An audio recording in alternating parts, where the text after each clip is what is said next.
Ce lundi 20 novembre marquait la journée internationale des droits de l'enfant et dans les Yvelines, Mickaël, plusieurs communes sont engagées pour cette thématique. Oui, et pour preuve de cet engagement, plusieurs villes yvelinoises disposent du titre de ville amie des enfants mis en place par l'UNICEF, parmi elles Carrières-sous-Poissy, Conflans, Sainte-Honorine, Guyancourt, Marly-le-Roi, Maurepas, Rambouillet ou encore Elancourt.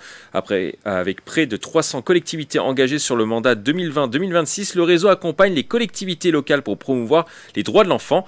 5 domaines sont pris en compte: le bien-être, la non-discrimination et l'égalité, l'éducation, la participation et la sensibilisation aux droits de l'enfant.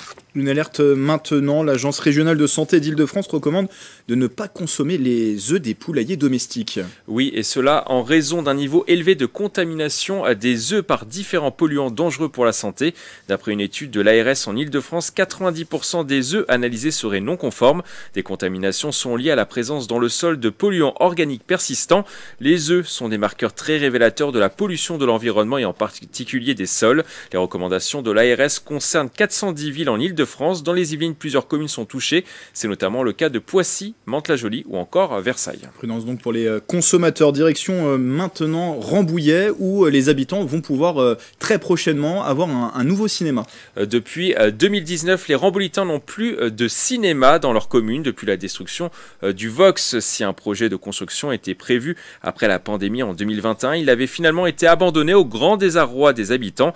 Mais la bonne nouvelle est finalement arrivée fin juin 2023. La société Sarles l'Hermitage a racheté le terrain et un permis de construire a été déposé et signé. L'ouverture au public serait prévue pour la rentrée scolaire 2025, disposant de 5 salles. Le complexe sera reconstruit sous le porche de la rue de Gaulle. Les villes de Versailles et Saint-Germain-en-Laye distinguées.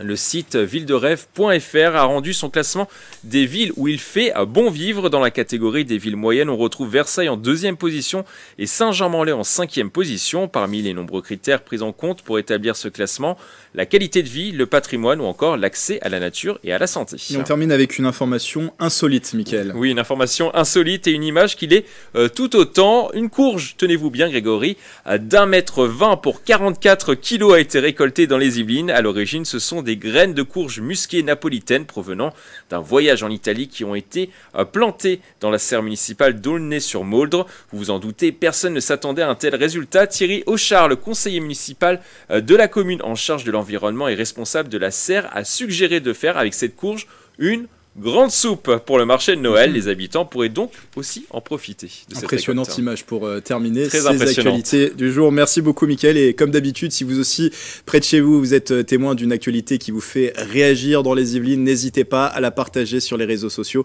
en utilisant le hashtag 78news.